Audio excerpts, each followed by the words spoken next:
The master Prakash classes YouTube channel आप सभी भावी अध्यापकों का स्वागत करता है।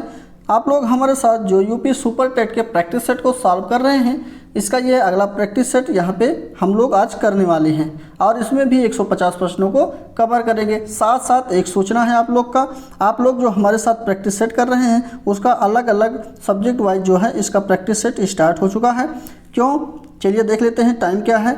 टाइम ये है कि सुबह 10 बजे जो है ये आपका सुपर टेट का प्रैक्टिस सेट आपको मिल ही रहा है। साथ साथ 11:30 पर यानी 11:30 बजे मैथ का प्रैक्टिस सेट मिल भी रहा है। और साथ साथ सुबह के दोनों पीरियड हो गए।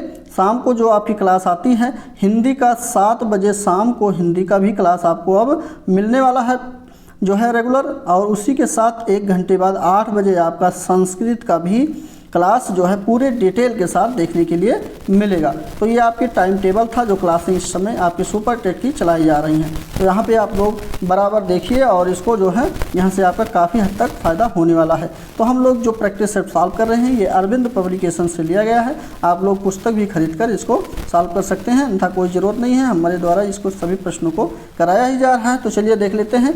इसमें देखिए भाषा के 40 प्रश्नों को हम लोग कवर करेंगे। तो यहाँ पे हिंदी के 20 प्रश्न जिसमें से हैं और इंग्लिश के 10 प्रश्न, वहीं साथ साथ संस्कृत के 10 प्रश्न इसमें कवर करेंगे जो कि भाषा से लिया गया है। तो चलिए पहला प्रश्न यहाँ पे आपके स्क्रीन पर है, इसको पढ़िए और कमेंट बॉक्स में आप लोग भी आंसर को अपने बताते चलिए।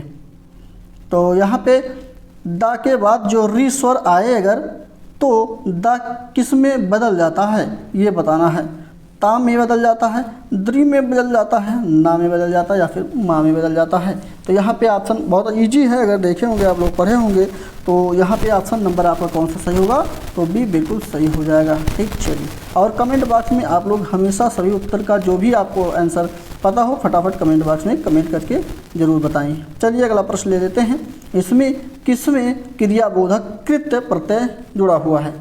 ऑप्शन आपकी स्क्रीन पर है, चलता हुआ, कुम्हार या फिर कथनीय। नेक्स्ट यानी डी ऑप्शन है मध्यांतर। और आप लोग जो भी शिकायत, कमी, गलती, कोई भी समस्या होती है कमेंट बॉक्स में अपनी समस्या को बताइए और आप लोग ऐसे ही हमारे साथ जुड़ के पढ़ते रहिए। कोई दिक्कत होती है तो उसको आप लोग बताइए, उसकी सुधार कर लिया जाएगा हमारे द्वारा। तो चलिए यहाँ पे देखते हैं इसका जो है किसमें क्रियाबोधक कृत्य प्रत्यय लगा हुआ है। तो यहाँ पे ऑप्शन नंबर पहला ही बिल्कुल चलता हुआ जो है यहाँ पे क्रियाबोधक यानी कृत्य प्रत्यय लगा हुआ है। ऑप्शन नंबर यहाँ पे पहला बिल्कुल सही हो जाएगा। साथ साथ नेक्स्ट प्रश्न है आपकी स्क्रीन पर, अर्जुन का पर्यायवाची शब्द कौन सा है। अर्जुन का पर्यायवाची शब्द कौन सा है, तीसरे नंबर का प्रश्न है और कमेंट बॉक्स में आप लोग को आंसर देना है। तो यहाँ पे धनंजय जो लिखा है ये अर्जुन का पर्यायवाची शब्द है। पहला ऑप्शन बिल्कुल यानी ए बिल्कुल सही होगा।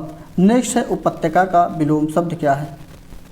चलिए चौथे नंबर का क्वेश्चन बताइए, उपत्यका का विलोम शब्द कौन सा होगा। यहाँ पे पर आदित्यका या फिर ऊषर। तो उपत्यका का विलोम शब्द बताना है। तो यहाँ पे उपत्यका का विलोम शब्द आदित्यका हो जाएगा। ऑप्शन नंबर सी बिल्कुल सही ऑप्शन होगा। और अगला प्रश्न है आपकी स्क्रीन पर, यहाँ पे देखिए, किसी एक में संधि का सही प्रयोग नहीं हुआ है उसे चिन्हित कीजिए। यानी जिसमें सही संधि नहीं प्रयोग हुआ है उसको बताना है। चलिए फटाफट आंसर बताइए, बहुत अच्छे।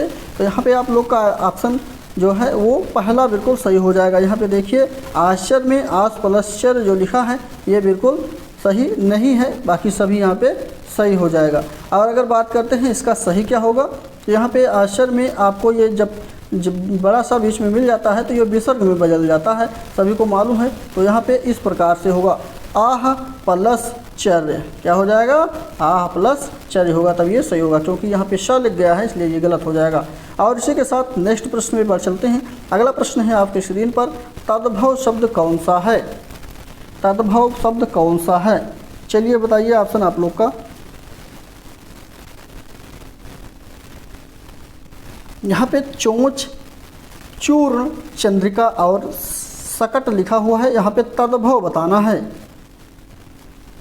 ऑप्शन नंबर पहला ही यानी चोंच जो है ये बिल्कुल सही होगा क्योंकि ये तद्भव है, बाकी सभी क्या है तत्सम है। तो ऑप्शन नंबर फर्स्ट बिल्कुल सही हो जाएगा। और आप लोग बिल्कुल मत घबराइए कि आपकी जो है वैकेंसी नहीं आ रही है, लेट हो रही है भले भी, लेकिन वैकेंसी अवश्य ही आएगी, इसलिए लगे रहिए, कोई दिक्कत नहीं है। जो भी पोर्शन, जो भी टॉपिक आपका कमज़ोर हो उसको क्लियर करते चलिए, यही आपके लिए अच्छा मौका है।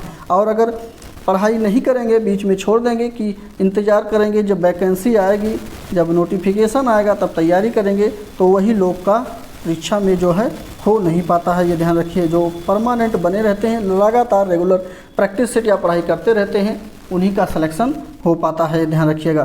तो इसलिए थोड़ा थोड़ा समय निकालिए, जैसे 5-10 घंटे के बजाय 5 घंटे 6 ही घंटे पढ़िए, लेकिन पढ़ते रहिए, रेगुलर पढ़ते रहिए, ठीक है। तो चलिए यहाँ पे क्वेश्चन 7 नंबर है। यहाँ पे वाक्यगत सही विराम चिन्ह कौन सा नहीं है? तो चलिए बताइए यहाँ पे कौन से सेंटेंस में सही विराम चिन्ह का प्रयोग नहीं हुआ है? तो यहाँ पे सी में सही नहीं हुआ है। जैसे रामचरितमानस एक धार्मिक ग्रंथ है, रामचरितमानस एक धार्मिक ग्रंथ है, तो यहाँ पे जो है विराम चिन्ह का प्रयोग क्या होना चाहिए था? यहाँ पे रामचरित में जो है ये इस प्रकार से जो है अंडरलाइन में लिखना चाहिए था इसको, इसलिए ये लिखा नहीं गया है, तो इसलिए ये क्या है, गलत है। जैसे कह सकते हैं ये इस प्रकार से लगा होना चाहिए था यहाँ पे, क्लियर, ठीक। चलिए, तो सी बिल्कुल सही है। क्यों? क्योंकि इसमें सही विराम चिन्ह का प्रयोग नहीं हुआ है। अगला प्रश्न आपका है, कौन सा सुमेलित नहीं है? कनफटा द्वंद्व समास जो है आपका बिल्कुल सुमेलित नहीं है। ये देखिए यहाँ पे कनफटा लिखा हुआ है, ये द्वंद्व समास नहीं है, ठीक। तो यहाँ पे ऑप्शन नंबर आपका पहला सही हो जाएगा, यही सही सुमेलित आपका नहीं है, बाकी सभी सही हैं। और इसी के साथ अगला प्रश्न आपका है, अनिश्चयवाचक सार्वनामिक विशेषण किसमें नहीं है? चलिए ऑप्शन देखिए और बताइए कमेंट बॉक्स में कौन सा सही हो जाएगा। यहाँ पे अनिश्चयवाचक सार्वनामिक विशेषण किसमें नहीं है? तो देखिए, यह वह मैं हमेशा आपको बताते आया हूँ, अगर कोई शब्द यह है या फिर वह है तो ये सब निश्चित जो है निश्चयवाचक जो है विशेषण होते हैं। और यहाँ पे देखिए लिखा है वह बहुत समझदार है, तो ये निश्चय है ना कि अनिश्चय है, यहाँ पे अनिश्चय पूछा गया है, तो इसलिए सी नहीं होगा। ऑप्शन नंबर सी इस प्रश्न का बिल्कुल सही ऑप्शन हो जाएगा। और इसी के साथ अगला प्रश्न आपका है, प्रभुत्ता पाही काहि मद नाही लोकोक्ति का सही अर्थ क्या होगा? तो यहाँ पे इसका सही लोकोक्ति का जो अर्थ है, उच्च पद प्राप्त करके किसे घमंड नहीं होता है। उच्च पद प्राप्त करके किसी घमंड नहीं होता है, तो यहाँ पे भी बिल्कुल सही ऑप्शन हो जाएगा। यहाँ पे प्रभुत्ता पाही काहि मद नाही, तो ये बिल्कुल सही इसका अर्थ है, भी बिल्कुल सही ऑप्शन हो जाएगा। और इसी के साथ साथ अगला प्रश्न है, संविधान से लिया गया है। यहाँ पे संविधान की 8वीं अनुसूची जो है वो भारतीय भाषाओं की संख्या उसमें कितनी है?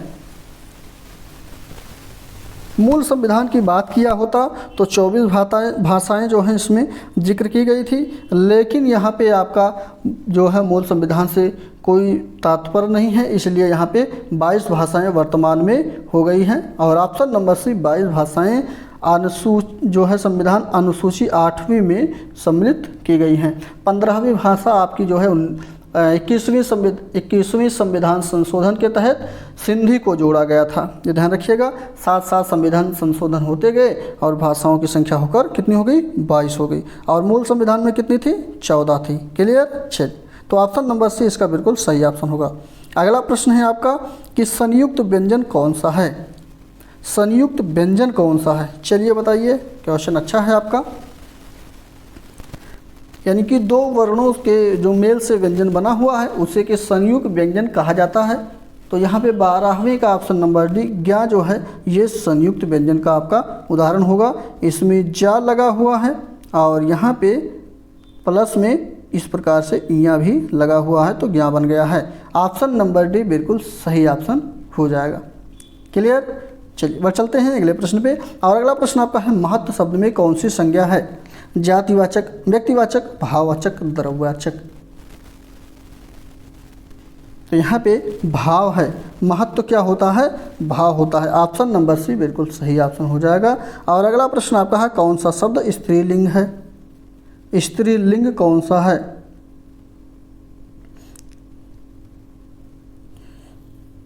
तो यहाँ पे खीर शब्द जो लिखा है, खीर, ये जो है स्त्रीलिंग है, बाकी सभी जो है यहाँ पे पुल्लिंग हो जाएंगे। तो डी बिल्कुल सही ऑप्शन। और इसी के साथ अगला प्रश्न आपकी स्क्रीन पर है, आप लोग भी कमेंट करके अपने आंसर को बताते रहिए। देखिए यहाँ पे हर प्रैक्टिस सेट में एक क्वेश्चन मिल रहा है और इस क्वेश्चन को अब आप लोग के समझ में आ ही गया है क्या करना है क्या नहीं करना है। तो चलिए इसको क्रम से बैठाते हैं। तो पहला जो यहाँ पे है, समय को परखने वाला, समय को परखने वाला, उसके बाद फिर रंक से धनाढ्य, यानी कि इसके बाद रा हो जाएगा, रंक से धनाढ्य, और उसके बाद और समय की उपेक्षा करने वाला, समय को परखने वाला, रंक से धनाढ्य और समय की उपेक्षा करने वाला करोड़पति से भिखारी हो जाता है। बिल्कुल सही इस प्रकार से बना देंगे। तो यहाँ पे ये दूसरा नंबर हो जाएगा और इसी के बाद ये तीसरा नंबर हो जाएगा, तीसरे नंबर हो, अच्छा ये तीसरा है, और उसके बाद और ये फिर चौथा नंबर होगा और ये पांचवा हो जाएगा। तो छठवां यहाँ दिया ही गया है। तो यहाँ पे देखिए ऑप्शन सी बिल्कुल सही ऑप्शन हो जाएगा। कौन सा, सी बिल्कुल सही होगा। बहुत अच्छी। अगला प्रश्न है आपका, शुद्ध वर्तनी वाले विकल्प का चयन कीजिए। तो शुद्ध वर्तनी वाले विकल्प का चयन करना है आपको। तो यहाँ पे सी बिल्कुल सही होगा। परमात्मा जो है ये बिल्कुल सही लिखा हुआ है, शुद्ध लिखा हुआ है, बाकी सभी परमात्मा गलत लिखा हुआ है। नेक्स्ट प्रश्न है आपका, सेम यहाँ पे त्रुटि ढूंढनी है। ठीक है, देखिए यहाँ पे किस पार्ट में गलत है, और जो नहीं गलत होगा तो ऑप्शन नंबर डी लगाना होगा जिसमें कोई त्रुटि नहीं है, मतलब इसको लगाना होगा कि कोई त्रुटि नहीं है। सेंटेंस यहाँ से स्टार्ट होता है आपका, रामचरितमानस भक्ति काल की सबसे श्रेष्ठतम रचना मानी जाती है, कोई त्रुटि नहीं है। देखिए यहाँ पे देखिए, मैं अभी थोड़ी देर पहले यानी ऊपर के प्रश्नों में हिंदी में ही आपको जो चिन्ह, विराम चिन्ह जो है चूज करने के लिए सही चुना गया था। देखिए यहाँ पे ये दोनों तरफ से इसको जो है बंद किया गया है। ठीक, तो इस प्रकार से ये सही है, वहाँ पे गलत हुआ था ये। तो इसमें कौन सा ऑप्शन सही होगा। बहुत अच्छे हैं। तो यहाँ पे रामचरित सही वाक्य जो है ये रामचरित भक्ति काल की श्रेष्ठतम रचना मानी जाती है। एक मिनट क्या हो रहा भाई, 17 नंबर का क्वेश्चन है और इसमें रामचरितमानस जो है ये भक्ति काल की श्रेष्ठतम रचना मानी जाती है, ये बिल्कुल सही है। और ऑप्शन नंबर आपका कौन सा सही होगा, वो भी बिल्कुल जो है हो जाएगा। श्रेष्ठतम क्या है, अच्छा कि सबसे श्रेष्ठतम, एक मिनट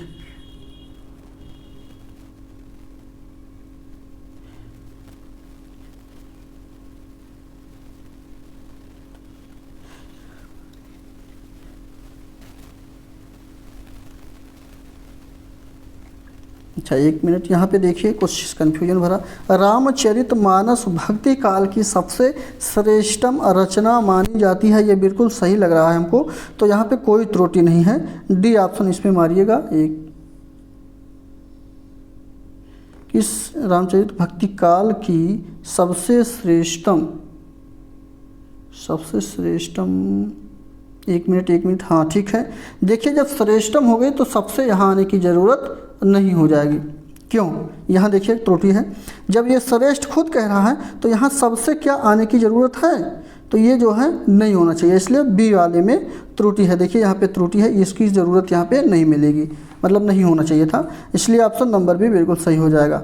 और इसी के साथ अगला अब देखिए ये गद्यांश है, इस गद्यांश को आप लोग पढ़िए।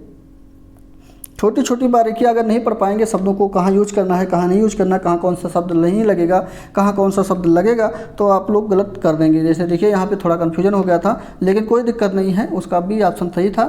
यहाँ पे देखिए कौन सा ऑप्शन इसमें सही होगा। अच्छा ये गद्यांश है, इसको पढ़ना है, यहाँ से पढ़ना स्टार्ट करिए। अनुशासन बाह्य नहीं भीतरी नियंत्रण है, यहाँ से स्टार्ट करना है और ये पढ़ते जाना है। और एक बात, दूसरी बात, ये जो अंडरलाइन किया गया है इसको जरूर पढ़ लीजिएगा। अपरिग्रही लिखा गया है, अपरिग्रही है ये। और इसके बाद ये अगला पेज है आपका, इसको भी अच्छे से पढ़ लेंगे। इस पेज को पढ़ने के बाद यहाँ नीचे भी दिया गया है जो, इस पेज को भी आराम से पढ़ लेंगे। नहीं पढ़ पा रहे हैं वीडियो को रोककर आराम से पढ़ लीजिएगा। चलिए 18 नंबर का प्रश्न है आपके स्क्रीन पर। समाज में धर्म द्वारा अनुशासन इसलिए संभव है क्योंकि वह क्या है? व्यवहार के संस्कारदायक मापदंड प्रस्तुत करता है। बिल्कुल सही ऑप्शन, यानी कि यहाँ पे डी बिल्कुल सही ऑप्शन हो जाएगा। और 19 नंबर में है, आधुनिक शिक्षित मनुष्य में अहम जो होता है कि उद्दीप्ति का मुख्य कारण कौन सा है? तो इसका मुख्य कारण अंदर से जो अशिक्षित होना है, यही है ऑप्शन नंबर डी बिल्कुल। आप बाहर से कितने भी शिक्षित हों, अगर आप अंदर से अशिक्षित हैं, मतलब आपका मन जो है इस प्रकार से गवाही नहीं देता है, तो वही अहम की जो है मुख्य कारण हो जाता है। तो ऑप्शन नंबर यहाँ पे डी बिल्कुल सही ऑप्शन। और इसके साथ अगला प्रश्न यानी 20 नंबर का है, ये इसी गद्यांश का आखिरी प्रश्न है। गद्यांश में मुद्रित जो अभी देखे थे हम लोग रेखांकित शब्द पदबंध, वो जो है अभिप्रेत है, यानी किससे अभिप्रेत है, किससे संबंध रखता है? तो ये धन संग्रही न होना से जो है संबंध रखता है, यानी उसी से प्रेत है, अभिप्रेत है। ऑप्शन नंबर यहाँ पे सी बिल्कुल सही ऑप्शन हो जाएगा। ठीक, चलिए आप फटाफट 10 प्रश्नों के इंग्लिश के भी कर लेते हैं हम लोग। एडियम फ्रेज जो है अंडरलाइन ये दूर किया गया है, इसका फ्रेज बताना है कौन सा है। एन आइज स्पेशलिस्ट, यानी जो आँख का स्पेशलिस्ट होता है उसे क्या कहा जाता है एक शब्दों में? तो यहाँ पे सी ऑप्शन, उसको ऑप्थेल्मोलॉजी कहा जाता है, ऑप्थेल्मोलॉजिस्ट कहा जाता है। क्या कहा जाता है? ऑप्थेल्मोलॉजिस्ट कहा जाता है। ऑप्शन नंबर यहाँ पे सी बिल्कुल सही ऑप्शन हो जाएगा, ऑप्थेल्मोलॉजिस्ट। और इसी के साथ नेक्स्ट प्रश्न आपका है, यहाँ पे खाली स्थान को आपको फिल करना है। 22 नंबर का प्रश्न है।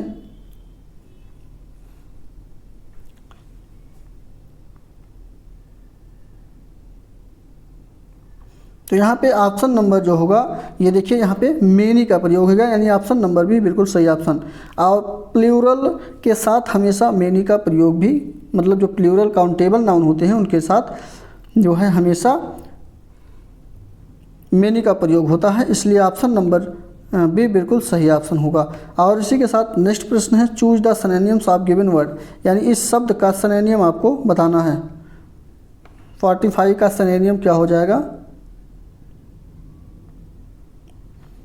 तो यहाँ पे ऑप्शन नंबर इसका अर्थ होगा, अच्छा इस सबसे पहले इसके अर्थ की बात करते हैं। तो मजबूत करना या दृढ़ करना इसका अर्थ है। और यहीं पे इसका जो सिनोनिम होगा वो स्ट्रेंथन हो जाएगा, यानी कि सही से इसका जो है वो ऑप्शन नंबर डी बिल्कुल सही हो जाएगा।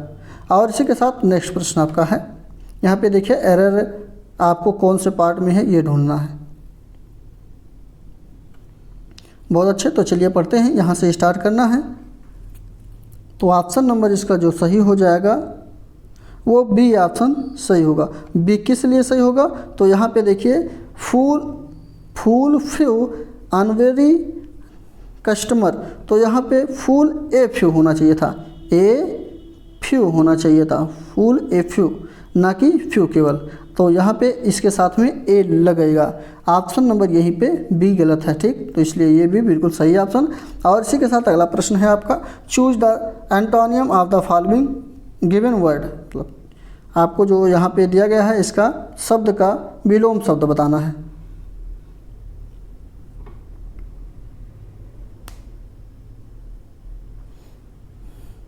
तो इसका अर्थ होता है प्रकट करना और भेद करना। तो यहाँ पे कंसेल का अर्थ है छिपाना, तो ये ऑप्शन नंबर यहाँ पे कंसील हो जाएगा। ऑप्शन नंबर सी बिल्कुल सही ऑप्शन। और इसी के साथ अगला 28 नंबर का प्रश्न है, इसमें भी आपको खाली स्थान भरना है। तो बी ऑप्शन यहाँ पे सही हो जाएगा। और इसी के साथ अगला चेंज द वॉइस, यानी कि आपको वॉइस चेंज करना है इसमें। Why do you waste time 27, option number पहला बिल्कुल सही ऑप्शन। यहाँ पे इसका जो चेंज करेंगे वॉइस तो ये हो जाएगा why is time wasted by you, option number यहाँ पे पहला बिल्कुल सही ऑप्शन। और यहाँ पे अगला जो आपका क्वेश्चन बनेगा ये पैराग्राफ से लिया गया है, ये पैराग्राफ आपको यहाँ से स्टार्ट करना है, मतलब कि यहाँ से स्टार्ट करना है और पढ़ते जाना है। ये एक पैराग्राफ है पहले पेज पे, यहाँ पे अगला पैराग्राफ इस पेज पे आपका है। इसको भी पढ़िए और वीडियो को रोककर आराम से पढ़ लीजिएगा, नहीं पढ़ पा रहे हो तो। नेक्स्ट पेज यहाँ से है, थोड़ा लंबा पैराग्राफ है, ठीक, इसको भी पढ़िएगा और उम्मीद है कि पढ़ लिए होंगे आप लोग। साथ साथ क्वेश्चन भी आपका स्क्रीन पर है, इसमें कौन सा ऑप्शन सही होगा। For a long time the exact position of giant Panda in the animal kingdom, तो यहाँ पे ऑप्शन नंबर इसका जो होगा वो सी बिल्कुल सही हो जाएगा। रिमेंड अ मस्टरी, ऑप्शन नंबर यहाँ पे सी बिल्कुल सही ऑप्शन। और इसी के साथ अगला प्रश्न आपका 29 नंबर का प्रश्न है।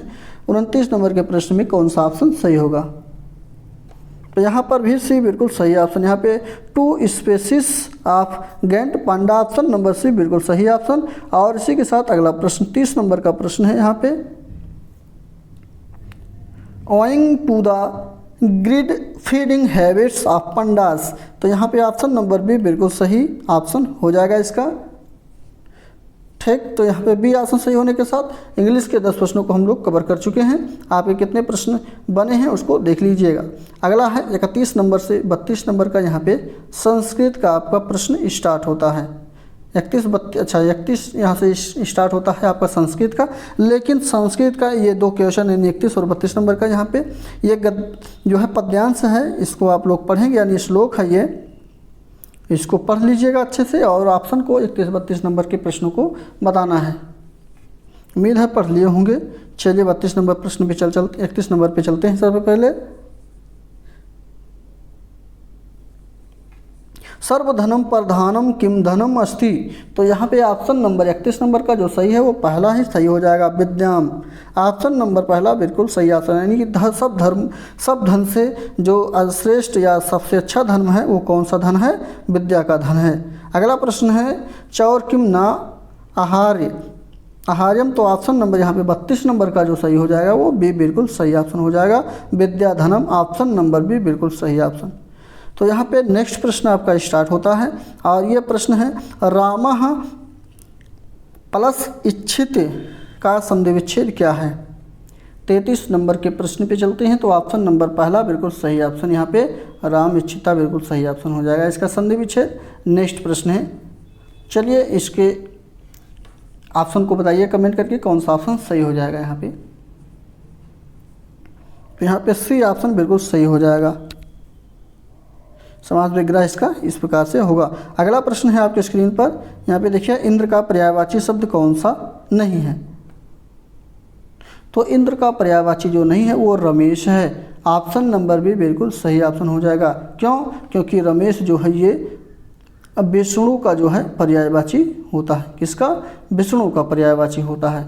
अगला यहाँ पे देखिए शब्द लिखा गया है ब्रू का कर्मवाच्य रूप कौन सा होगा, तो इसका कर्मवाच्य रूप जो है वो उच्चैते, ऑप्शन नंबर से बिल्कुल सही ऑप्शन। और इसी के साथ अगला प्रश्न है आपका उदात्त अनुदात्त स्वरित संज्ञा कौन सी है, या कौन सी संज्ञा होती है ये, तो यहाँ पे यह केवल स्वरों की होती है, ऑप्शन नंबर यहाँ पे ए बिल्कुल सही ऑप्शन हो जाएगा। अगला प्रश्न है ब्राह्मणः भोजनम भुनक्ति का अर्थ क्या होगा, यहाँ पे ब्राह्मण भोजन की रक्षा करता है, ऑप्शन नंबर यहाँ पे भी बिल्कुल सही ऑप्शन। नेक्स्ट है जयमानः का संधि विच्छेद क्या होगा, जयमानः का संधि विच्छेद क्या होगा, तो यहाँ पे जन प्लस सानच, ऑप्शन नंबर यहाँ पे भी बिल्कुल सही ऑप्शन, यहाँ पे सानच संधि विच्छेद हुआ है। और इसी के साथ अगला प्रश्न है 40 नंबर का, सी बिल्कुल सही ऑप्शन। इसके साथ साथ यहाँ पे चतुर्थी विभक्ति का यहाँ पे पुत्राय में सब चतुर्थी विभक्ति का क्या कहते हैं वो प्रयोग हुआ है, सी बिल्कुल सही ऑप्शन। चलिए अगला प्रश्न आपका स्टार्ट हो जाता है और यहाँ पे देखिए आप लोग फटाफट, यहाँ पे 10 प्रश्न आपको विज्ञान के लिए देखने का मिलेगा। क्वेश्चन अच्छा है और पूछा गया है कि अदरक एक तना है जड़ नहीं है तो ऐसा क्यों है। अगर अदरक को आप लोग एक तना मानते हैं ना कि जड़, तो वो जड़ क्यों है, तना क्यों, मतलब वो तना क्यों है, जड़ क्यों नहीं है? तो बताइए, इसमें ऑप्शन पढ़िए तो समझ में आएगा कि क्यों नहीं है। यह भोज्य पदार्थ संग्रहित करता है, यह क्षैतिज रूप से भूमि में विकसित होता है, या फिर यह पर्व और पर्व संधियों युक्त होती है। बहुत सही, तो यहाँ पे यही सही है, यानी सी बिल्कुल सही है। यह जो है पर्व और पर्व संधियों से युक्त होता है, और जो भी इस प्रकार से होते हैं उनको क्या कहा जाता है, जो है तना कहा जाता है। ठीक, ये ध्यान रखिएगा, सी बिल्कुल सही ऑप्शन होगा। इसी के साथ अगला प्रश्न है कि जो चिकनी मांसपेशियाँ होती हैं वो किसमें पाई जाने वाली संभावना सबसे होती है, मतलब किसमें पाई जाने वाली संभावनाएं होती हैं? टांगों की मांसपेशियों में, बाजुओं की मांसपेशियों में, आमाशय में, या फिर उपरोक्त में से कोई नहीं। यहाँ पे चिकनी मांसपेशियों की बात किया गया है। तो ये मांसपेशियाँ कहाँ पे पाई जाती हैं? तो ये आमाशय में पाई जाती हैं। ऑप्शन नंबर सी बिल्कुल सही ऑप्शन। और अगला प्रश्न है, सार्वत्रिक गुरुत्वाकर्षण का नियम किसने दिया था? सार्वत्रिक गुरुत्वाकर्षण का नियम किसने दिया था? तो ये न्यूटन के द्वारा दिया गया है, बी बिल्कुल सही ऑप्शन। अगला प्रश्न है, कौन से जानवर का संबंध मोलस्का से है? फटाफट आप लोग बताइए, ऑप्शन कौन सा सही होगा? मोलस्का से किस जानवर का संबंध है? तो यहाँ पे भी बिल्कुल सही, हाइलियोटिक बिल्कुल सही हो जाएगा। साथ साथ अगला प्रश्न है, ग्रीन हाउस गैस क्या है? ग्रीन हाउस गैस क्या है? डी बिल्कुल सही ऑप्शन। गैस जो अवरक्त यानी इंफ्रारेड किरणों को रोकने में सक्षम होती है, जिससे वायुमंडल की ऊष्मा को वे रोके रखती है, उसी को ग्रीन हाउस गैस कहते हैं। डी बिल्कुल सही ऑप्शन होगा। और इसी के साथ अगला प्रश्न है आपकी स्क्रीन पर, इसमें कहा गया है, नेत्र में मानव नेत्र के कौन से हिस्से का ट्रांसप्लांट किया जाता है? यानी कि नेत्र जब एक दूसरे का दूसरे में यूज लगाया जाता है तो उसमें क्या ट्रांसप्लांट होता है? रेटिना होता है, कार्निया होता है, आइरिस होता है, या फिर सिलियरी बॉडी जो होती है ये होती है। तो इसमें कार्निया जो होता है इसी का ट्रांसप्लांट होता है, यानी कार्निया को ही दान दिया जाता है। भी बिल्कुल सही ऑप्शन हो जाएगा। अगला प्रश्न है कि पृथ्वी में तारों की दूरियों को मापने की इकाई क्या है? पृथ्वी से तारे की अगर दूरी मापनी है तो इसकी दूरी मापने की इकाई क्या है? नॉटिकल माइल है, फैदम है, नैनोमीटर है, या फिर प्रकाश वर्ष है? तो यहाँ पे प्रकाश वर्ष है। पृथ्वी से तारों की दूरी जो मापी जाती है उसको प्रकाश वर्ष कहा जाता है। ऑप्शन नंबर डी बिल्कुल सही ऑप्शन। अगला प्रश्न है, कांस्य एक मिश्र धातु है जिसमें मुख्यतः कौन सी धातु पाई जाती है या कौन सी धातु रहती है?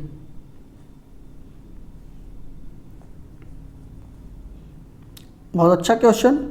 चलिए बताइए फटाफट ऑप्शन कौन सा इसका सही हो जाएगा।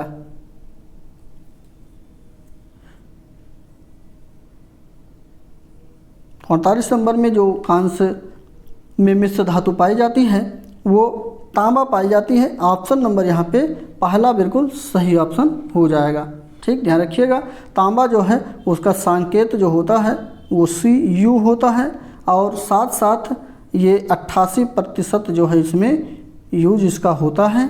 और उसी के साथ टिन जो है, जिसको टिन कहा जाता है, ये आपका कितना बचा कितना है? तो 12% बचा है। और इसका जो है संकेत जो होता है SN होता है, ये भी साथ साथ ध्यान रखिएगा। इन दोनों के मिश्रण को कांस्य कहा जाता है। क्लियर? चलिए, और इनका उपयोग बर्तन और मूर्तियां बनाने में किया जाता है, ये भी ध्यान रखिएगा। अगला प्रश्न आपके स्क्रीन पर है, कौन सा तत्व परमाणु ईंधन की श्रेणी में नहीं आता है? तो परमाणु तत्व जो ईंधन की श्रेणी में नहीं आता है उसका नाम है कैडमियम। ऑप्शन नंबर डी बिल्कुल सही ऑप्शन। 50 नंबर का प्रश्न है, भूमिगत तने का रूपांतरण नहीं है। तो यहाँ पे डी जो स्तंभ प्रतान होता है ये भूमिगत तने का रूपांतरण नहीं है। ऑप्शन नंबर डी बिल्कुल सही ऑप्शन हो जाएगा। और अगला पोर्शन जो है ये आपका गणित का है। मैंने अभी टाइम टेबल ऊपर में आपको जिक्र किया है, ये 11:30 बजे वीडियो इसका जो है आपको मिल जाएगा। वहाँ पर आप लोग जा कर के इसको डिटेल में ट्रिक के साथ शॉर्टकट में आराम से पढ़ते रहिए।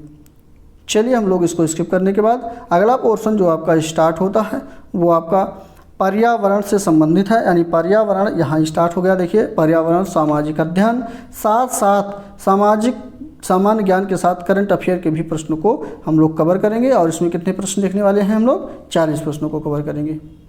चलिए देखते हैं, अच्छा क्वेश्चन है। तो यहाँ पे देखिए कौन सा महत्वपूर्ण तीर्थ स्थान जो है वो गंगा नदी के तट पर स्थित नहीं है। तो यहाँ पे गंगा बना लीजिएगा, इसको थोड़ा कट गया है, कोई दिक्कत नहीं है। ये गंगा नदी के तट पर स्थित नहीं है जो तीर्थ स्थल, उसके विषय में बात किया गया है।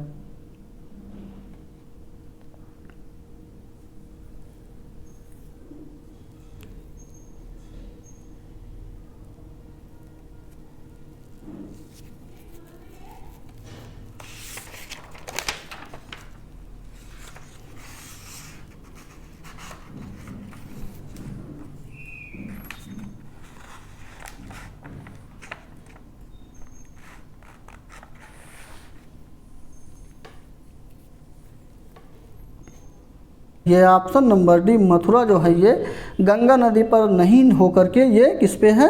तो ये यमुना नदी के तट पर स्थित है। ठीक, तो यहाँ पे भी बिल्कुल सही ऑप्शन हो जाएगा। और मथुरा जो है ये मथुरा भगवान श्री कृष्ण की जन्मस्थली तथा हिंदुओं का तीर्थ स्थल के रूप में प्रसिद्ध है। और सबसे बात प्रमुख ये है कि प्राचीन काल में यह सूरसेन जनपद की राजधानी हुआ करती थी। ऑप्शन नंबर बी बिल्कुल सही ऑप्शन। और अगला प्रश्न है प्रधानमंत्री उज्ज्वला योजना का प्रारंभ कब से हुआ है? चलिए बहुत अच्छा क्वेश्चन है। प्रधानमंत्री उज्ज्वला योजना को सभी को तो मालूम है। उज्ज्वला योजना का तात्पर्य यह है कि सभी को फ्री में कनेक्शन, यानी गैस सिलेंडर जो LPG कनेक्शन है वो फ्री में उपलब्ध करवाना है यहाँ पे। तो यहाँ पे ऑप्शन नंबर डी बिल्कुल सही हो जाएगा। 1 मई 2016 को ये स्टार्ट होती है। ठीक, चलिए बहुत अच्छे। और इसी के साथ अगला प्रश्न आपका स्टार्ट होता है। यहाँ है गोल्डन हैंडशेक स्कीम किससे संबंधित है? हैंडशेक का तात्पर्य होता है हाथ मिलाना। तो यहाँ पे गोल्डन हैंडशेक का तात्पर्य है कि स्वैच्छिक सेवानिवृत्ति से, यानी कि जो स्वेच्छा से सेवानिवृत्त, यानी कि अपना कह सकते हैं सेना से निकल जाए, वही स्वैच्छिक सेवा निवृत्ति कहलाता है। अच्छा, यहाँ पे सेवानिवृत्ति का तात्पर्य ये जरूरी नहीं है कि सेना का ही वो कर्मचारी हो या अधिकारी हो, ये कहीं से भी हो सकता है। तो ऑप्शन नंबर बी बिल्कुल सही ऑप्शन इसका हो जाएगा। ठीक, तो यहाँ पे ऑप्शन नंबर बी बिल्कुल सही ऑप्शन, इसी को हम लोग गोल्डन हैंडशेक स्कीम के तहत नाम रखा गया है। बी बिल्कुल सही ऑप्शन हो जाएगा। और इसी के साथ अगला प्रश्न है आर्थिक योजना से क्या तात्पर्य है? आर्थिक योजना से क्या तात्पर्य है? तो देश की जो संकट वृद्धि के लिए संसाधनों के आवंटन हेतु सर्वोत्तम तरीके का निर्धारण है, यही आपकी आर्थिक योजना से तात्पर्य है। ऑप्शन नंबर डी बिल्कुल सही हो जाएगा। और अगला प्रश्न है रामकृष्ण मिशन की स्थापना किसने की? क्वेश्चन अच्छा है। रामकृष्ण मिशन की स्थापना किसके द्वारा की गई है? तो ये स्वामी विवेकानंद के द्वारा की गई है। ऑप्शन नंबर बिल्कुल सही ऑप्शन हो जाएगा। और ये बेलूर, कौन सा? ये बेलूर जो कि कोलकाता में स्थित है, 1897 में की गई थी, ये भी ध्यान रखिएगा। ठीक, रामकृष्ण परमहंस स्वामी विवेकानंद के गुरु थे। कौन? ये रामकृष्ण परमहंस हैं जो नीचे लिखा गया है, ये स्वामी विवेकानंद के कौन थे? गुरु थे, ये भी ध्यान रखिएगा। लेकिन रामकृष्ण और इन्हीं के द्वारा जो है, यानी कि स्वामी विवेकानंद के द्वारा इनकी रामकृष्ण मिशन की स्थापना की गई है, ध्यान रखिएगा। साथ साथ अगला प्रश्न है कौन दुनिया की सबसे नवीन मोड़दार पर्वत श्रेणी है? नवीन यानी कि सबसे नई और भी मोड़दार पर्वत श्रेणी कौन सी है? बहुत अच्छा ऑप्शन यहाँ पे बी बिल्कुल हिमालय आपका जो है, यही आपका दुनिया का सबसे नया और मोड़दार पर्वत श्रेणी है, ये भी ध्यान रखिएगा। इसी को जो है हम लोग बलित पर्वत के नाम से भी जानते हैं, जो मोड़दार होता है उसी को बलित पर्वत के नाम से जाना जाता है। अगला प्रश्न है किस देश को सूर्योदय की भूमि कहा जाता है? सूर्योदय की भूमि किस देश को कहा जाता है? तो जापान को सूर्योदय के भूमि के रूप में जाना जाता है। ऑप्शन नंबर यहाँ पे सी बिल्कुल सही ऑप्शन हो जाएगा। और इसका पुराना नाम जो है वो कौन सा है? यानी जापान का पुराना नाम निप्पन है। क्या है? निप्पन है, ये सब बिल्कुल याद करते चलिए। आप नोटबुक लिए हैं उसमें नोट करते चलिए, ध्यान रखिएगा। ठीक, यहाँ पे ऑप्शन नंबर सी बिल्कुल सही ऑप्शन। और इसी के साथ अगला प्रश्न है, इसरो की स्थापना कब हुई थी? क्वेश्चन अच्छा है, इसरो की स्थापना के विषय में पूछा गया है। चलिए फटाफट आंसर बता दीजिए। तो इसरो की स्थापना जो है 1969 में होती है। ऑप्शन नंबर बी बिल्कुल सही option. Indian space research organisation इसका पूरा नाम है, ये भी ध्यान रखिएगा। और इसी के साथ अगला प्रश्न है, संयुक्त, अच्छा यहाँ पे संयुक्त बैठक की बात किया गया है। तो भारतीय संसद में जो संयुक्त बैठक की अध्यक्षता करता है वो कौन करता है? भारत का राष्ट्रपति? बिल्कुल नहीं, भारत का राष्ट्रपति जो है संयुक्त संसद की बैठक को जो है बुलाता है। ठीक, साथ साथ भारत का प्रधानमंत्री, लोकसभा का स्पीकर या फिर भारत का उपराष्ट्रपति, यानी कि इसकी अध्यक्षता कौन करता है ये बताना है। और इसकी संयुक्त बैठक की जो जिक्र किया गया है वो अनुच्छेद 108 में संयुक्त अधिवेशन की जो है जिक्र किया गया है। और इसकी आहूति मतलब बुलाता जो है वो राष्ट्रपति इसका संयुक्त अधिवेशन करता है। साथ साथ अध्यक्षता की बात रही तो इसके स्पीकर या अध्यक्ष जो होते हैं वो लोकसभा का स्पीकर होता है या लोकसभा का अध्यक्ष होता है। ऑप्शन नंबर यहाँ पे सी बिल्कुल सही ऑप्शन हो जाएगा। क्लियर, उम्मीद है कि समझ में आया होगा। साथ साथ अगला प्रश्न, अगर आप दुबई भ्रमण कर रहे हैं तो किस मुद्रा में आपको भुगतान करने की ज़रूरत पड़ेगी? बाहत, दिनार, पेसो, दिरहम। यानी कि यहाँ पे बात किया गया है कि दुबई का मुद्रा क्या है। तो दुबई की मुद्रा क्या है भाई, चलिए बताइए। तो दिनार है, क्या है? दिनार है। ऑप्शन नंबर बी बिल्कुल सही हो जाएगा। अगला प्रश्न, किस महासागर की तटरेखा सबसे लंबी है? किस महासागर की तटरेखा सबसे लंबी है? प्रशांत महासागर, अटलांटिक महासागर, हिंद महासागर, अरब महासागर। बहुत अच्छा क्वेश्चन। यहाँ पे बात करते हैं सबसे लंबी तटरेखा वाली मतलब महासागर की। तो यहाँ पे ऑप्शन नंबर जो सही हो जाएगा वो पहला ही प्रशांत महासागर बिल्कुल सही हो जाएगा। और यही महासागर सबसे लंबा भी तटरेखा का है, सबसे बड़ा भी है। ऑप्शन नंबर पहला बिल्कुल सही ऑप्शन हो जाएगा। और साथ साथ ये अमेरिका और एशिया को अलग भी करता है, ये भी ध्यान रखिएगा। इसी के साथ अगला प्रश्न आपका जो बनेगा वो बनेगा कि राजगुरु भगत सिंह और सुखदेव को फांसी कब दी गई? ये भी अच्छा है। तो यहाँ पे 23 मार्च 1931 को दी गई। और इस दिन हम लोग शहीद नहीं भाई, हाँ ठीक, शहीद दिवस के रूप में शायद मनाते हैं। ठीक, तो ऑप्शन नंबर भी शहीद दिवस के रूप में ही मनाया जाता है। ऑप्शन नंबर भी बिल्कुल सही हो जाएगा। ठीक, नेक्स्ट प्रश्न है, ज्ञानपीठ पुरस्कार सर्वप्रथम किसे दिया गया था?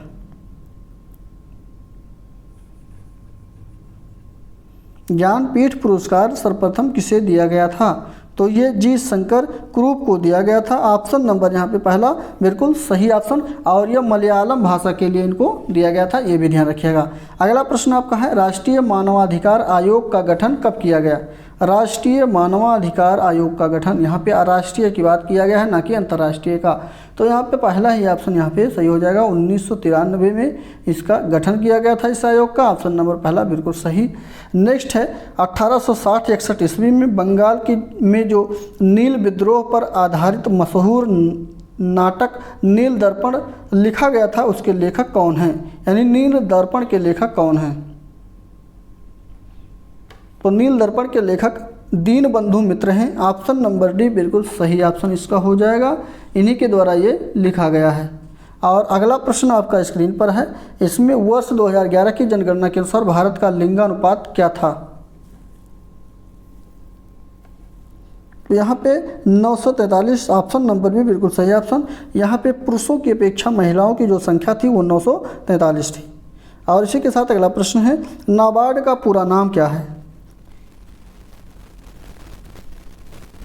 और इसकी पूरी नाम की बात करते हैं तो national bank for agriculture and rural development, ये कृषि और ग्रामीण विकास के उत्थान के लिए ये बैंक है एक, और इसके उत्थान के लिए ये ऋण मुहैया करवाती है। इसका जो है पूरा नाम यही है नाबार्ड का। ऑप्शन नंबर यहाँ पे जो सही हो जाएगा वो ऑप्शन नंबर आपका भी बिल्कुल सही ऑप्शन हो जाएगा, national bank for agriculture and rural development. B बिल्कुल सही ऑप्शन हो जाएगा। आप लोग को कमेंट करके बताना है कि नाबार्ड का मुख्यालय कहाँ पर स्थित है। चलिए फटाफट कमेंट कर दीजिए। अगला प्रश्न आपका है कि आधुनिक भारत का प्रथम विश्वविद्यालय कहाँ पर स्थापित हुआ था। आधुनिक भारत का प्रथम विश्वविद्यालय कहाँ पर स्थापित हुआ था, ये बताइए फटाफट। तो ये कलकत्ता में हुआ था। ऑप्शन नंबर सी बिल्कुल सही ऑप्शन। नेक्स्ट है statue of liberty. Statue of liberty कहाँ पर स्थित है। तो ये न्यूयॉर्क, अमेरिका के न्यूयॉर्क सिटी में स्थित है। ऑप्शन नंबर यहाँ पे भी बिल्कुल सही ऑप्शन हो जाएगा। स्टैचू ऑफ लिबर्टी यहीं पे स्थित है। अगला प्रश्न है आपका, हाँ एक बात और, स्टैचू ऑफ लिबर्टी जो है ये आपका विश्व धरोहर में भी आता है, ये ध्यान रखिएगा। 7 अजूबे कह सकते हैं, 7 अजूबों में इसका नाम आता है। अगला प्रश्न आपका है पंचायत के चुनाव का जो संचालन होता है वो कौन करता है। जो ग्राम पंचायत का चुनाव होता है या पंचायत का चुनाव होता है उसका संचालक कौन करता है, ये बताना है। राज्य चुनाव आयोग, राज्य विधानसभा, भारतीय चुनाव आयोग या लोकसभा। देखिए ये भारतीय चुनाव आयुक्त जो है ये लोकसभा के चुनाव को संचालित करता है और बाकी सभी चुनाव को आयोजित करता है। बट पंचायत के चुनाव का जो संचालन करता है वो राज्य चुनाव आयोग करता है। ऑप्शन नंबर यहाँ पे पहला बिल्कुल सही ऑप्शन हो जाएगा। और इसी के साथ अगला प्रश्न है भारतीय राष्ट्रीय ध्वज की रूपरेखा किसने तैयार की है। यानी कि जो अपना राष्ट्रीय ध्वज है, तिरंगा है, उसकी रूपरेखा किसने तैयार की है। Pingali Venkaiah. Option number D बिल्कुल सही ऑप्शन। पिंगाली वेंकैया के द्वारा जो है इसकी रूपरेखा को तैयार किया गया है। इसी के साथ अगला सम्राट सिकंदर। सम्राट सिकंदर के राज्य का क्या नाम था। इस सिकंदर के राज्य का क्या नाम था। तो मैसिडोनिया। ऑप्शन नंबर डी बिल्कुल सही ऑप्शन। और सिकंदर के राज्य का नाम मैसिडोनिया था। ऑप्शन डी सही होने के साथ अगला प्रश्न, कौन एक सही मेल नहीं है। चलिए बताइए फटाफट, इसका कमेंट करके आप लोग आंसर बताएंगे कौन सा ऑप्शन सही हो जाएगा। तो कमेंट बॉक्स में आप लोग छाप दीजिए आंसर। भारत का राष्ट्रीय पशु बाघ है। अच्छा यहाँ पे कौन सा सही मेल नहीं है ये बताना है, ये भी ध्यान रखिएगा। राष्ट्रीय पशु बाघ बिल्कुल। भारत का राष्ट्रीय पक्षी कबूतर, क्यों कबूतर ही है, नहीं क्या है, मोर है। मोर मारिए। तो ऑप्शन नंबर कौन सा गलत हो गया, बी गलत हो गया। राष्ट्रीय फल आम सही है, राष्ट्रीय फूल कमल ये भी सही है और बाघ भी सही है। तो बी गलत है, यानी बी बिल्कुल सही ऑप्शन मोर होता है, ध्यान रखिएगा। साथ साथ अगला प्रश्न, नीति आयोग किस प्रकार का निकाय है। नीति आयोग किस प्रकार का निकाय है ये भी बताइए आप लोग। नीति आयोग का नाम पहले जो है योजना आयोग का हुआ करता था। 1 जनवरी 2015 को इसका नाम बदलकर नीति आयोग कर दिया गया है। और नीति आयोग के जो अध्यक्ष होते हैं वो हमारे प्रधानमंत्री होते हैं, ये ध्यान रखिएगा। और कमेंट बॉक्स में आप लोग को बताना है कि नीति आयोग के उपाध्यक्ष इस समय कौन हैं। चलिए वर्तमान में नीति आयोग के उपाध्यक्ष के पदभार कौन संभाल रहे हैं आप लोग को कमेंट करके बताना है। लेकिन यहाँ पे ये किस प्रकार का निकाय है ये ऑप्शन के रूप में आपको बताना है। तो ऑप्शन एक सलाह देने वाला ये निकाय है। ऑप्शन नंबर पहला बिल्कुल सही ऑप्शन। क्या है ये, एक सलाह देने वाला निकाय है। ऑप्शन नंबर फर्स्ट सही हो जाएगा। नेक्स्ट प्रश्न है आपकी स्क्रीन पर कि किस राज्य में विधान परिषद नहीं है। यहाँ पे राज्य देखिए कौन से राज्य में विधान परिषद नहीं है। तो महाराष्ट्र और छत्तीसगढ़, उत्तर प्रदेश, बिहार। तो 95 नंबर का ऑप्शन नंबर कौन सा सही होगा, तो बी बिल्कुल छत्तीसगढ़ में नहीं है, बाकी सभी में है। तो यहाँ पे महाराष्ट्र में भी है, उत्तर प्रदेश में भी है और बिहार में भी है। इसी के साथ बी बिल्कुल सही ऑप्शन हो जाएगा। नेक्स्ट है चंपारण सत्याग्रह किस राज्य में हुआ था। तो चंपारण बिहार में हुआ था और चंपारण सत्याग्रह सबसे पहला सत्याग्रह था महात्मा गांधी का, ध्यान रखिएगा। ऑप्शन नंबर भी बिल्कुल सही ऑप्शन हो जाएगा।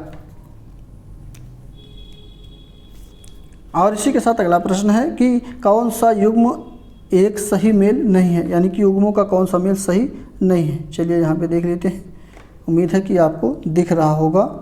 जैसे एक तरफ केंद्र शासित प्रदेश है, दूसरी तरफ राजधानी है।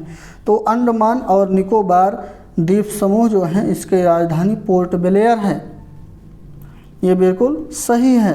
अगला है लक्षद्वीप की राजधानी कवरत्ती है, ये भी बिल्कुल सही है। दादरा व नगर हवेली का सिलवासा है, बिल्कुल सही है। लेकिन पुदुचेरी की राजधानी चेन्नई है, ये बिल्कुल गलत है। ठीक, तो यहाँ पे कौन सा है, तो पुदुचेरी भारत का एक केंद्र शासित प्रदेश है और इसकी राजधानी स्वयं पुदुचेरी ही है। ठीक, तो यहाँ पे डी बिल्कुल सही ऑप्शन, जो सुमेलित नहीं था उसी को बताना था। यहाँ पे इसकी राजधानी कौन सी है, तो पुदुचेरी है, ध्यान रखिएगा। क्लियर। चलिए बात चलते हैं अगले प्रश्न पे। और अगला प्रश्न यहाँ पे एक खिलाड़ी की आत्मकथा का जिक्र किया गया है। तो ये आज का आत्मकथा किसकी है, a century is not enough. तो ये सौरभ गांगुली की है। ऑप्शन नंबर पहला बिल्कुल सौरभ गांगुली सही हो जाएंगे। नेक्स्ट है मल्लिका साराभाई का संबंध किस क्षेत्र से है। मल्लिका साराभाई का संबंध किस क्षेत्र से है, तो इनका संबंध शास्त्रीय नृत्य से है। ऑप्शन नंबर डी बिल्कुल सही ऑप्शन। और अगला प्रश्न है, सबसे पहली महिला का नाम बताइए जिसने नोबेल पुरस्कार जीता था। सबसे पहली महिला जो नोबेल पुरस्कार जीतने वाली हैं मैरी कुरी हैं। ऑप्शन नंबर बी बिल्कुल सही ऑप्शन हो जाएगा। साथ साथ नेक्स्ट प्रश्न है, कौन सी संयुक्त राष्ट्र की एक विशिष्ट एजेंसी नहीं है। तो संयुक्त राष्ट्र की जो है विशिष्ट एजेंसी कौन सी इसमें नहीं है, तो WTO जो है, WTO जिसको हम लोग विश्व व्यापार संगठन कहते हैं, ये विशिष्ट संयुक्त राष्ट्र की विशिष्ट एजेंसी नहीं है। बाकी सभी एजेंसी सही हैं। ऑप्शन नंबर बी बिल्कुल सही ऑप्शन हो जाएगा। और इसी के साथ अगला प्रश्न आपका इसे कि विश्व स्वास्थ्य दिवस कब मनाया जाता है। विश्व स्वास्थ्य दिवस कब मनाया जाता है, तो ये 7 अप्रैल को मनाया जाता है। ऑप्शन नंबर बी बिल्कुल सही ऑप्शन। अगला है कैंची उद्योग का प्रमुख केंद्र कौन सा है, यानी कैंची किस लिए कहाँ कैंची किस स्थान के लिए प्रसिद्ध मानी जाती है, तो ऑप्शन नंबर यहाँ पे सी, माफ़ कीजिए सी कह रहे हैं, B Meerut. Option number B बिल्कुल मेरठ जो है कैंची के लिए बिल्कुल सही है। फिर चलिए अगला प्रश्न है, दीपावली को शोक के रूप में उत्तर प्रदेश की कौन सी जनजाति मनाती है। तो यहाँ पे थारू जनजाति जो होती हैं ये उत्तर प्रदेश की जनजातियाँ हैं, प्रमुख जनजातियाँ हैं, और ये दीपावली को शोक के रूप में मनाती है। भी बिल्कुल सही ऑप्शन। अगला प्रश्न है, उत्तर प्रदेश में प्रथम दुग्ध सहकारी समिति की स्थापना हुई थी। तो ये कब हुई थी, मतलब ये लखनऊ में हुई थी। ऑप्शन नंबर सी बिल्कुल सही ऑप्शन। नेक्स्ट है, चरकुला प्रमुख लोक नृत्य है कहाँ का, अवध का, पूर्वांचल का, ब्रजभूमि का या फिर बुंदेलखंड का। चरकुला की बात किया गया है, सी बिल्कुल ब्रजभूमि का ये चरकुला लोक नृत्य है। ऑप्शन नंबर सी बिल्कुल सही ऑप्शन हो जाएगा। अगला प्रश्न है, हम भारत के लोग शब्दों का प्रयोग संविधान में कहाँ किया गया है। प्रस्तावना में, नागरिकता में, मूल संविधान में, माफ़ कीजिए मूल अधिकार में या फिर राज्य के नीति निर्देशक सिद्धांत में। तो ये जो किया गया है वो प्रस्तावना में किया गया है कि हम भारत के लोग। ऑप्शन नंबर ए बिल्कुल सही ऑप्शन होगा। साथ साथ अगला प्रश्न है कि क्षेत्र की दृष्टि से कौन सा संसदीय चुनाव क्षेत्र सबसे बड़ा है। संसदीय चुनाव क्षेत्र की यहाँ पे बात किया गया है, कौन सा सबसे बड़ा है, तो लद्दाख जम्मू और कश्मीर में स्थित है। लद्दाख से बिल्कुल सही ऑप्शन हो जाएगा, यही संसदीय चुनाव सबसे बड़ा है। ऑप्शन नंबर सी बिल्कुल सही। और अगला प्रश्न है, मुद्रास्फीति के समय कर की दर में क्या करनी चाहिए।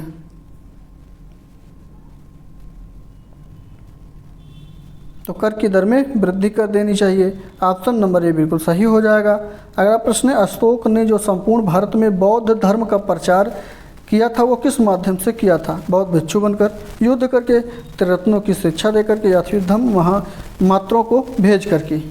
तो यहाँ पे जो इनके द्वारा किया गया था वो धम्म महामात्रों को भेजकर सभी जगहों पर जो है पूरे भारत में जो है बौद्ध धर्म का प्रचार प्रसार किया गया था। ऑप्शन नंबर डी बिल्कुल सही ऑप्शन हो जाएगा। और इसी के साथ अगला प्रश्न है कि शिक्षण कौशल के 10 प्रश्न यहाँ पे हम लोग कवर करेंगे। इसमें भी 10 प्रश्न है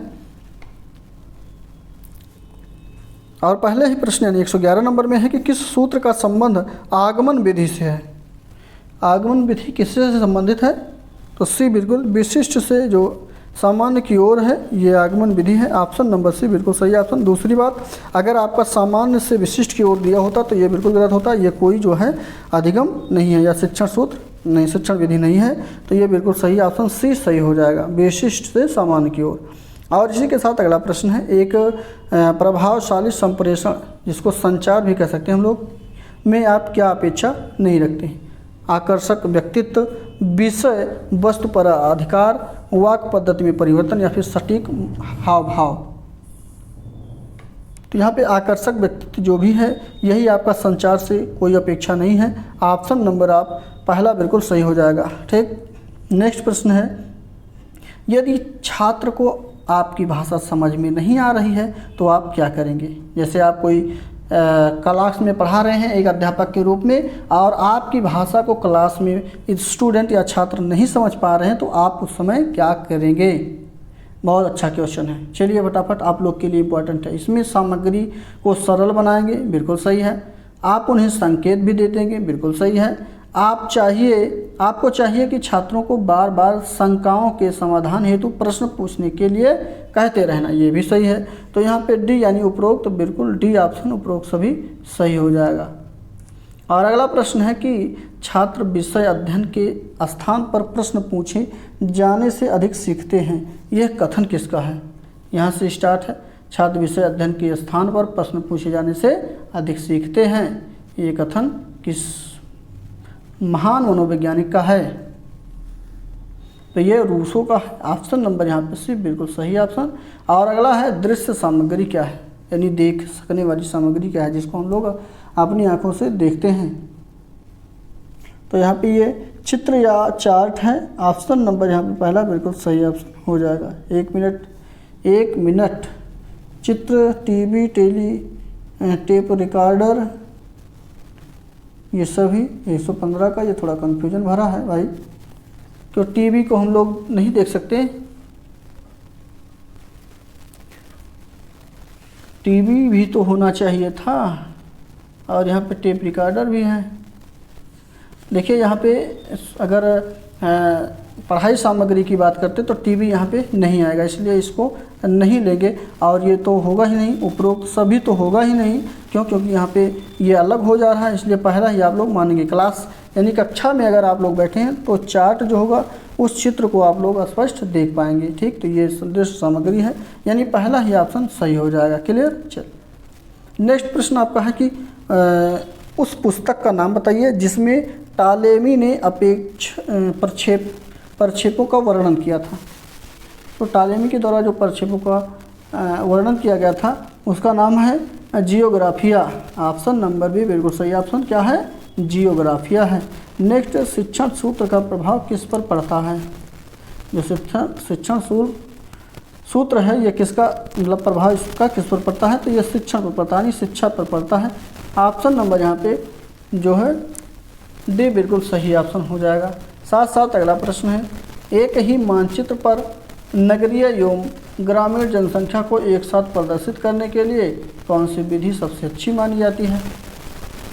यदि एक ही मानचित्र में नगर के लोगों को और गांव के लोगों को एक साथ दर्शाना है तो सबसे अच्छा विधि कौन सी मानी जाएगी। तो इसको हम लोग स्टैंडी गियर विधि कहते हैं। ऑप्शन नंबर डी बिल्कुल सही ऑप्शन हो जाएगा। साथ साथ अगला है, श्यामपट्ट अभियान कब लागू हुआ था। श्यामपट्ट अभियान कब लागू हुआ था, सी बिल्कुल सही ऑप्शन यहाँ पे 1986 में। अगला प्रश्न है कि विशेषताओं के आधार पर जो शिक्षण सिद्धांतों का कार्य है वो कौन सा कार्य इसमें शामिल नहीं है, कौन सा कार्य नहीं है इसमें। पहला ऑप्शन बिल्कुल ये शिक्षण चरों का विकास है। ऑप्शन नंबर पहला बिल्कुल सही हो जाएगा, यही इसमें कार्य में सिद्धांत नहीं है। ऑप्शन फर्स्ट बिल्कुल सही ऑप्शन होगा। नेक्स्ट, मनोविज्ञान का 10वां प्रश्न आपको देखना है। इसमें 10वां प्रश्न नंबर यानी 10 प्रश्न इसमें मतलब देखना है और इसका ये 121 नंबर का प्रश्न है। नर्सरी कक्षा में शुरुआत करने के लिए कौन सी विषय वस्तु यानी थीम जो है सबसे अच्छी होगी। मेरा प्रिय मित्र, मेरा पड़ोस, मेरा परिवार, मेरा विद्यालय।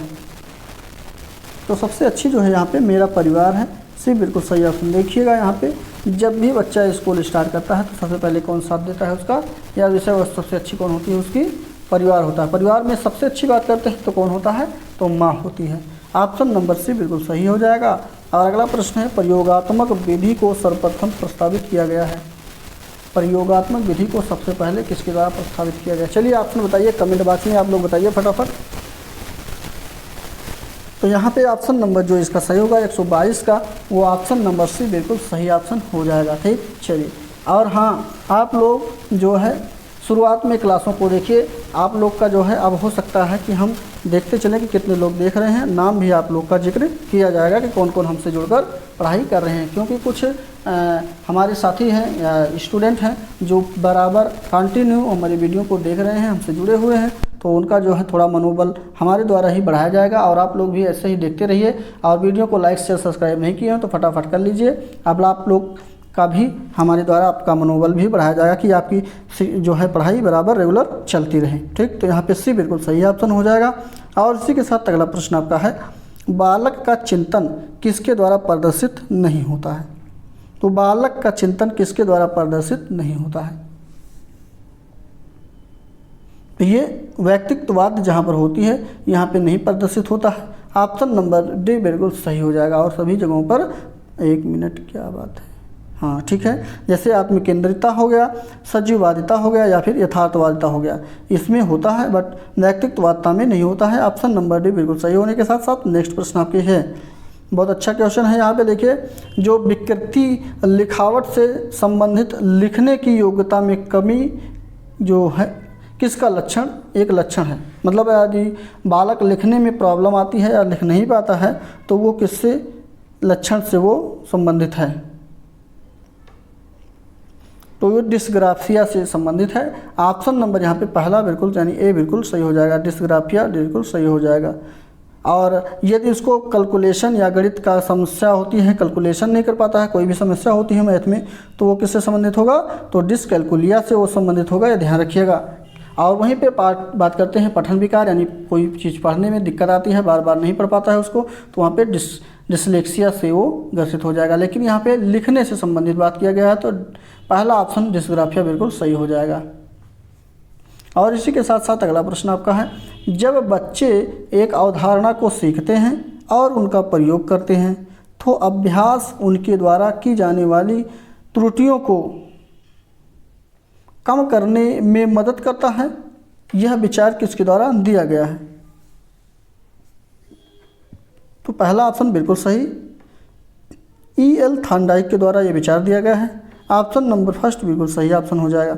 और इनके द्वारा अभ्यास एवं प्रयत्न की त्रुटि, अभ्यास एवं त्रुटि का सिद्धांत भी दिया गया था, यह भी ध्यान रखिएगा। वहीं यहाँ पे है देखिए, त्रुटियों को कम करना या अभ्यास के द्वारा, तो ये थॉर्नडाइक है ही बिल्कुल सही ऑप्शन। ऐसे ही यहाँ से छोटे छोटे शब्दों को यदि अच्छे से पढ़े रहेंगे तो आप लोग यहाँ से भी ऑप्शन को मार सकते हैं। पहला बिल्कुल सही ऑप्शन हो जाएगा। इसी के साथ अगला प्रश्न है कि कौन सा संवेगात्मक बुद्धि से संबंधित है? संवेगात्मक बुद्धि से कौन सा संबंधित है? तो यहाँ पे डी बिल्कुल सही ऑप्शन होगा, सहानुभूति देना बिल्कुल सही ऑप्शन हो जाएगा। साथ साथ अगला प्रश्न है, जब शिक्षार्थियों को समूह में किसी समस्या पर चर्चा का अवसर दिया जाता है तब उनके द्वारा सीखने का वक्र जो बनता है वो किस प्रकार से होता है? बेहतर होता है, स्थिर होता है, या फिर अवनत रहता है, नेक्स्ट समान रहता है? क्वेश्चन को अच्छे से पढ़िए। देखिए, जब शिक्षार्थियों को समूह में किसी समस्या पर चर्चा का अवसर दिया जाता है तब उनके सीखने का जो वक्र है वो कैसा होता है? बेहतर होता है। ऑप्शन नंबर पहला बिल्कुल सही हो जाएगा। साथ साथ अगला प्रश्न है, इसमें कहा गया है कि व्यक्तियों में एक दूसरे से भिन्नता क्यों होती है? व्यक्तियों में जो एक दूसरे से भिन्नता होती है वो क्यों होती है? बहुत अच्छी। तो ये जो है वंशानुक्रम तो बिल्कुल सही ऑप्शन। साथ साथ वातावरण के बीच जो अन्योन्य क्रिया है इसके कारण भिन्नता होती है हर एक दूसरे व्यक्ति में। ऑप्शन नंबर यहाँ से बिल्कुल सही ऑप्शन हो जाएगा, यानी एक दूसरे में जो है ये इस कारण से भिन्नता होती है। और अगला प्रश्न है कि चिंतन मानसिक क्रिया का एक क्या है? संज्ञानात्मक, भावनात्मक, क्रियात्मक, ये पहलू है। तो 129 नंबर का ऑप्शन नंबर ए बिल्कुल ये संज्ञानात्मक की एक पहलू है। ऑप्शन नंबर ए बिल्कुल सही ऑप्शन।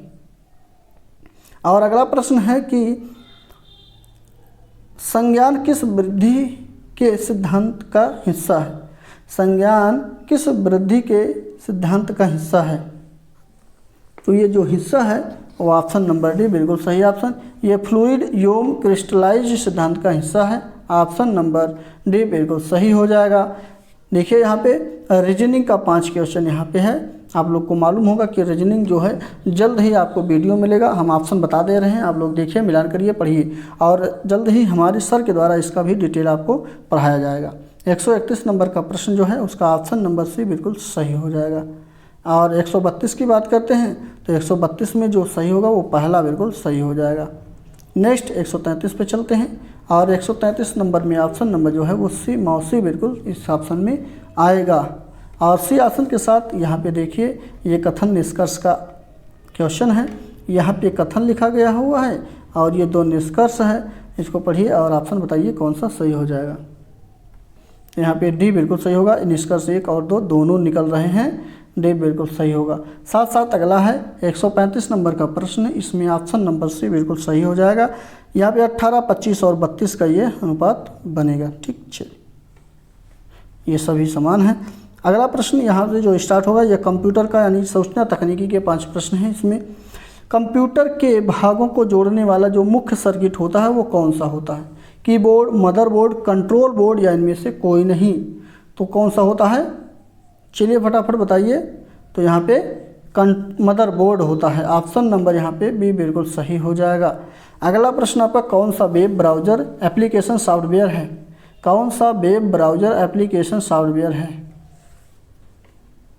यहाँ पे उपरोक्त सभी वेब ब्राउज़र एप्लीकेशन है, जैसे वो एक्सप्लोरर। हाँ, एक बात और जो है गूगल के द्वारा आपका ये इंटरनेट एक्सप्लोरर जो है, ये करंट अफेयर का प्रश्न है, इसको बंद कर दिया गया है। ठीक, ये ध्यान रखिएगा।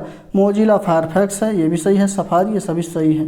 यहाँ पे ऑप्शन नंबर डी इस प्रश्न का बिल्कुल सही होगा। लेकिन करंट में एक आपका क्वेश्चन बनेगा कि इंटरनेट एक्सप्लोरर को जो है किसके द्वारा बंद कर दिया गया है? तो ये गूगल के द्वारा बंद कर दिया गया। ध्यान रखिएगा। ऑप्शन नंबर यहाँ पे ए बिल्कुल सही ऑप्शन हो जाएगा। एक मिनट, गूगल के द्वारा नहीं, माफ़ कीजिएगा, ये जो है माइक्रोसॉफ्ट के द्वारा बंद कर दिया गया है। किसके द्वारा? माइक्रोसॉफ्ट के द्वारा बंद किया गया है। क्यों? क्योंकि ये इसी का एप्लीकेशन था। अगला प्रश्न है इलेक्ट्रॉनिक माध्यम से कक्षा शिक्षण में निम्नलिखित में से किसका उपयोग किया जाता है? 138 नंबर का प्रश्न, ऑप्शन नंबर डी बिल्कुल यहाँ पे उपरोक्त सभी सही हो जाएगा। चाहे वो ऑडियो वीडियो हो या रेडियो टीवी हो या इंटरनेट एवं सैटेलाइट आधारित प्रणाली हो, सभी ऑप्शन यहाँ पे बिल्कुल सही होगा। ये इलेक्ट्रॉनिक माध्यम से कक्षा शिक्षण में जो है उपयोग किया जाता है। अगला प्रश्न आपका है कि इंदिरा गांधी राष्ट्रीय मुक्त विश्वविद्यालय, इंदिरा गांधी राष्ट्रीय मुक्त विद्यालय नई दिल्ली में जिसकी स्थापना की गई है, तो इसकी स्थापना कब की गई है ये बताना है। चलिए फटाफट आंसर दे दीजिए।